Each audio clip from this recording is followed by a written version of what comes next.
같이 고민할 사항은 요즘 말도 많은 뭐 아파트 부실 시공 같은 거, 주차장 그런 문제를 보다 보니까 어쨌든 지금 법에 뭔가 좀 불합리한 게 보였습니다. 상황 날 때마다 하는 게 아니고 어쨌든 우리 법 자체가 좀 불합리한 것 같아서 법에 대해서 좀 저희가 분석을 하고 왜 법이 좀 불합리한지 거기에 대해서 설명을 좀 고민을 같이 한번 해보시죠. 예, 법은 무엇인가? 저희가 일단은 전체 흐름을 일단 법 분석을 할 것이고요. 그 다음에 법 분석을 하다 보니까 우리 사회에서 알게 모르게 용어 정의를 좀 잘못 쓰고 있는 것 같아요. 이것도 되게 중요하니까 한번 짚어보기로 하겠습니다. 그래서 요 결론도 같이 냈는데 이거는 한번 보고 다시 와가지고 다시 한번 결론에 대해서 다시 한번 같이 고민하는 순서일 건데, 일단 저희들이 설명할 때 법 분석할 때 어쨌든 이것도 있고요. 건축사만이 모든 건축물에 대한 설계와 감리를 건축사만이 할 수 있다. 이게 왜 불안하니까는 건축사 분들한테 불만 있고 문제가 있는 게 아니고요. 건축사에 관련된 법이 지금 좀 형평성에 아니면은 법이 좀 합리적이어야 되는데 합리적이지 못한 것 같아서 요 부분에 대해서 언급을 하는 거지, 제가 건축사 분들 자격 뭐 그런 데서 언급하는 거 아닙니다. 제가 그럴 수도 없고요.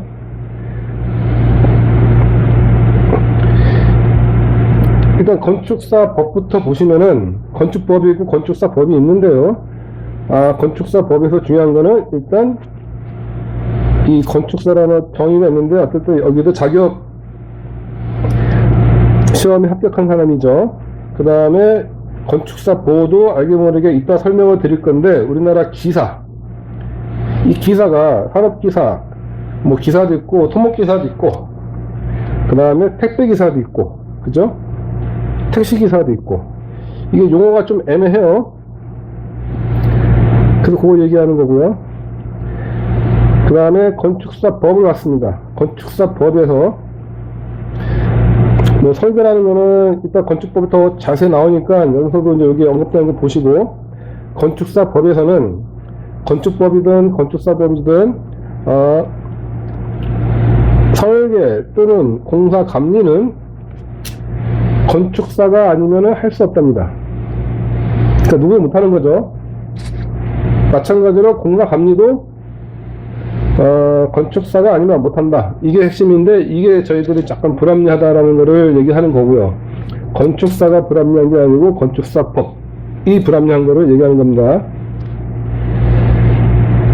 그래서 건축법에 와서 좀 짚고 넘어가야 될 거가 건축물인데요. 건축물의 정의를 보면은 토지에 정착되어 있고, 그죠? 그 다음에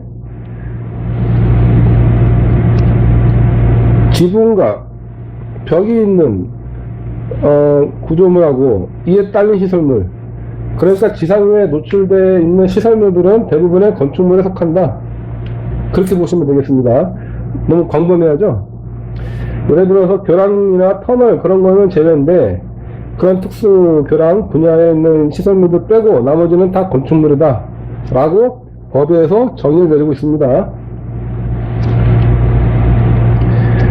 그래서 또 설계자, 그러니까 설계라는 의미하고 그러니까 설계자가 행동하는 게 설계겠죠. 설계자는 설계 도서를 작성하고, 설계 도서란 거는 이 건축법입니다. 도면, 구조계산서, 시방서가 있습니다. 여기서 구조계산서는 건축사분들이 못하시니 관계 전문 기술자의 협력을 받아야 된다라고 법에 있어요. 그럼 여기서 우리가 말하고 싶은 거는 건축사만이 설계를 할 수 있는데, 설계가 뭐냐? 설계 도서를 작성하는 거죠. 설계 도서를 작성한다고 그랬잖아요. 작성하는 건데, 거기에 구조계산서 이런 것들은 건축사분들은 엔지니어가 아니기 때문에 할 수 없으니, 설계라는 행위가 영어로 디자인인데요. 그 배치도 설계고 다 설계니 건축물 설계라는 큰 설계라는 틀 안에 건축사분이 할 수 있는 거, 그 다음에 엔지니어가 할 수 있는 거를 명확하게 구분을 해가지고 할 수 있는 분들한테, 잘할 수 있는 분들한테 이렇게 분배를 해줘야지. 일단은 건축사한테 모든 권한을 주고 건축사가 협력하는 자한테 일을 주는 이런 구도가 불합리하고요. 이게 막말로 하도잖아요. 하도. 건축사분들이 원설계 원도구를 따서 밑에 관계 협력한테 하도를 주는 거잖아요. 이게 근데 말이 안 되는 거죠. 구조계산서 같은 것들은 이 엔지니어 기술사죠. 전문가면은 대등화 입장에서 건축사가 할 수 있는 일 따로 주고 이런 엔지니어가 할 수 있는 일 따로 줘가지고 이렇게 코업이라든지 그쵸? JV를 가든지 그렇게 가야지. 이 사람들은 이 밑으로 간다는 거죠 자체가 좀 잘못된 거죠. 완전 하도죠. 하도. 실제로 그렇게 해왔어요. 이제 그게 이제 문제인 거라는 거를 말씀을 드리고, 관계 전문 기술자라고 했는데 이 사람들을 그냥 전문 기술사라고 표현하면 좋은데 무슨 이유인지 애매모호하게 쓰고 별도로 이렇게 관계 전문 기술자의 협력이라고 해놓고 관계 기술 전문자는 다음 각호에 따른다.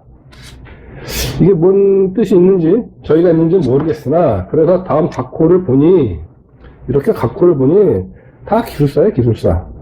그러면 관계 전문 기술자라는 거가 분야가 기술사라고 표현하면 되는 거 아닙니까? 간단하잖아요. 그죠?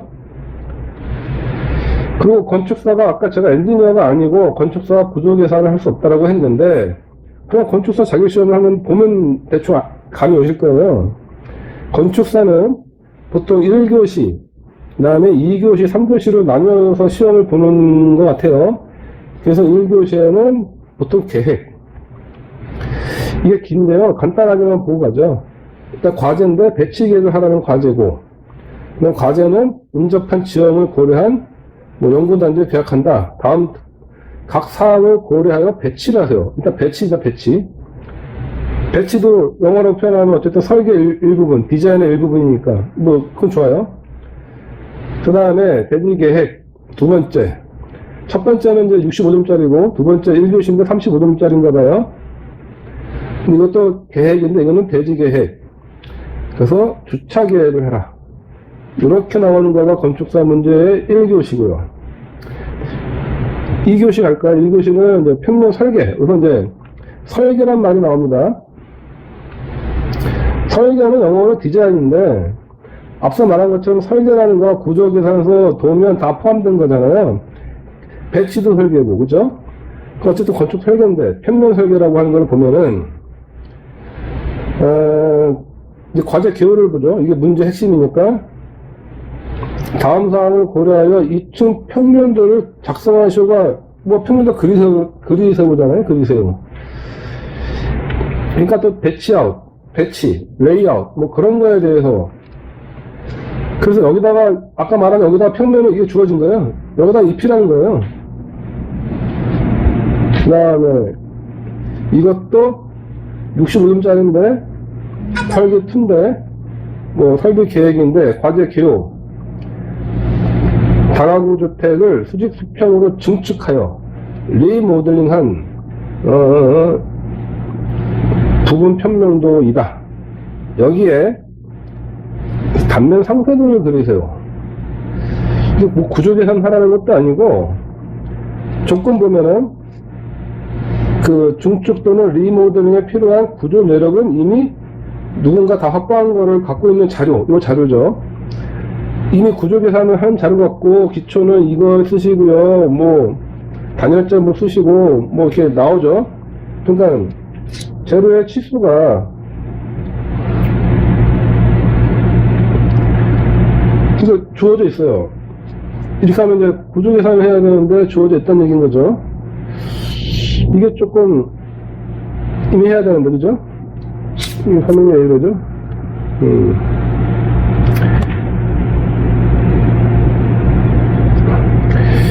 그래서 이게 좀 애매하다. 이게 설계입니다. 설계인데 앞서 말한 설계하고의 개념이 좀 틀리죠. 법에 있는 설계하고 개념이 좀 틀린 거예요. 그죠? 그거를 좀 인지하시면 되고요. 이것도 역시 평면에다가 앞서 말한 것도 배치라고 배치. 단면도 배치를 하라. 그 다음에 3조시. 이것도 구조계획인데, 이것도 구조계획이라고 표현을 했네요. 구조계획. 한번 보실까요? 그러니까 필로티 형식의 구조계획인데, 구조계획이라고 하면은 구조계산이 바탕이 돼서 이러한 단면 두께나 철근도 나와야 되는데, 그건 다 생략하고, 이미 나와 있는 거 갖고 갖다 쓰라는 얘기인 것 같은데, 한번 보시죠. 그래갖고 고려사항에 기둥의 개수를 최소화한다? 이거는 구조계산이 나와야 되는데 이 배치를 해서 무조건 최소화하면 되나요? 뭐 다른 게 있겠죠. 그리고 구무자 이하로 한다. 구무자까지 계산이 됐나? 코어에는 기둥을 배치하지 않는다. 그 다음에 2층은 내력벽에 부합하는 전이부를 계획하고 적합한다면 표 1을 찾는다. 표 1이 이미 앞서 있는 거죠. 여기 표 1이죠, 이거. 표 1에서 단면에는 이거 다 있고 치수가 있는 것 갖다 쓰라는 것 같아요. 하여튼 이런 게, 그래서 보면은 이제 이런 기호가 있으니 내력벽을 이렇게 표시를 해서 평면에다 입히라는 것 같아요. 이제 건축사 시험 문제가 요즘 어떻게 되는지 모르겠는데 이게 2021년도니까 바뀔 수도 있고요. 그래서 저희들이 결론이 일단 법을 분석한 결론입니다. 1항이 법이었죠, 법.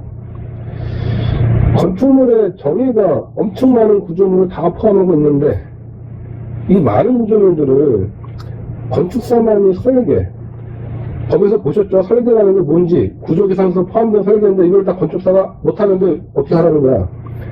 이게 불합리하다는 거죠. 저희가 건축사가 불합리한 게 아니고 법 자체가 건축사든 엔지니어든 이 과업에 건축물 설계라는 일에 건축사가 할 수 있는 일, 그 다음에 이런 엔지니어가 할 수 있는 일을 이제 분배를 잘 하라는 거 취지입니다. 오해하지 마세요. 그리고 건축사라는 설계도 이미 다 불합리한 거잖아요. 왜? 건축사는 이게 아닌데 구조계산서 구조되면은 이 건축이 일어나는 거가 여러 가지 분야 있잖아요. 전기, 기계, 토목, 건축 해가지고 건축사가 총괄까지는 내가 괜찮아요. 총괄하는 거. 총괄도 피해 업무도 쉽지가 않아. 그러니까 이 모든 업무에 건축사가 할 수 있는 거, 엔지니어가 할 수 있는 거, 그 다음에 기타 엔지니어가 할 수 있는 것도 부분에서 독립적으로 별도로 대등하게 시켜줘야지 이러한 엔지니어 일을 엔지니어가 아닌 사람한테 하라고 하니 이게 어려운 거잖아요. 이게 불합리하고. 저는 이제 그거를 얘기하는 겁니다. 그쵸? 그리고 봐보시면은 안전의 기본인 구조 안전성 확보를 건축사가 못해요. 그러니 건축사가 아까 관계협력 기술자라고 해가지고 건축 구조 하시는 분들한테 하도를 줘. 그건 아닌 거죠. 이렇게. 왜? 관계 전문 기술자가 결국 보니까 분야별 기술사야. 분야별 기술사는 나라가 인정하는 대한민국 최고 엔지니어예요. 엔지니어가 왜 협력을 해? 직접 수행을 해야지. 왜? 아주 중요한 안전에 관련된 건데. 그쵸? 안전에 관련된 거를 협력이란 말은 그냥 밑으로 들어가서 그냥 하도 받으라는 소리잖아요. 그죠? 왜? 엔지니어가 아닌 사람들이 또 본인들 할 수 있는 거를 하게끔 잘 도와줘야지, 법이. 제가 말하는 건 법이 불합리하다는 겁니다. 그게 어떻게? 60년 동안. 참. 그리고 어느 법에 특정 자격만 할 수 있는 걸 하나요? 이게 의사인가? 변호사도 그런가요? 특정 자격? 그러면은 예를 들어서 이 구조 계산이 엔지니어 기술사가 해야 되는데, 예를 들어서 약사가, 간호사가, 아주 오래된 간호사가 의사 대신에 진료를 받으면 난리 날 건데, 엔지니어가 해야 될 안전의 가장 기본된 구조 계산서를 다른 사람이 그럼 당연히 난리 나야 되는 거 아니에요? 거꾸로 이렇게 하면은. 그쵸. 간호사가 진료 오래 하면은 할 수 있지 않나? 근데 안 되잖아. 약사도 혼자 약을 만드는데 처방전이 있어야 돼. 의사 있고. 그러니까 이런 어떤 명확한 작용 유무하고 그 역할, 책임을 분담을 해야 되는데 우리나라 법은 특히 건축법과 건축사법은 좀 불합리하다. 왜? 아닌데 엔지니어가 일까지 다 하라고 하니까. 그러니까 이분들은 사실 미칠 거예요, 그죠? 아닌가? 돈을 많이 받으면 괜찮은가? 그러면 그냥 돈 받고 그냥 기술사들한테 아니면 엔지니어한테 돈 주고 시키는 데는 그렇게 취급을 하나? 그건 모르겠죠. 그 다음에 이 하다 보니까 여러분들도 좀 용어에 대해서 약간 좀 왔다 갔다 하시는데 용어에 대해서 정확히 한번